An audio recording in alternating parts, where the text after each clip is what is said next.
বাংলাদেশের প্রত্যেকটা ইঞ্চি ইঞ্চি জায়গা এই আন্দোলন যারা করেছিল তারা মাঠ ছেড়ে দেয়নি। আমরা এই মাঠটা কাউকে ইজরা দেইনি এখনো। হয়তোবা সহ্য করছি, কথা বলছি না, চুপ আছি, আমাদেরকে অসম্মান করছে। আরে বাবা, বলছি তো ঢাকাতে আন্দোলন বন্ধ হয়ে গেছে। ব্র্যাক ইউনিভার্সিটিকে ডাকতেছি, তোমরা আসো, আসতেছে না। ইস্ট ওয়েস্টকে ডাকতেছি, আসতেছে না। বলে আপনারা রাজনীতি করেন, আপনাদের সঙ্গে আমরা আসবো না। তখন ভুয়া আইডি কার্ড বানাইছি, ভুয়া আইডি কার্ড।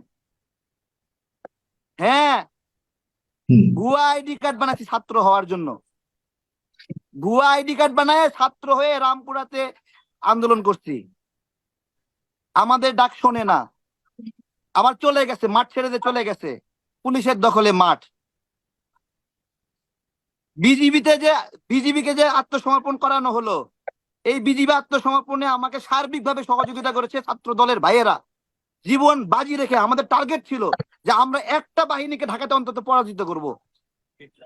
একটা বাহিনীকে যদি পরাজিত করতে পারি, বাকি বাহিনীগুলো পরাজিত হবে। সেই টার্গেট নিয়ে বিজিবিকে আমরা 5 দিক থেকে অ্যাম্বুশ করছিলাম। 8 বার অ্যাটেম্প্ট নিয়ে নবমবারে গিয়ে আমরা সফল হয়েছি।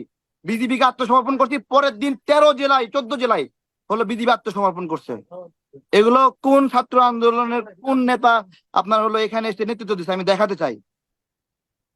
13টা মানে আন্দোলনের যে অঞ্চল ভাগ করছে, তারা বলুক তারা এটা ভাগ করছে।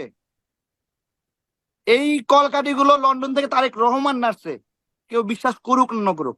টাকা পয়সা যা খরচ হচ্ছে ওখান থেকে দিছে। আমি আজকে এখানে বলছি, দিছে, ঢালছে।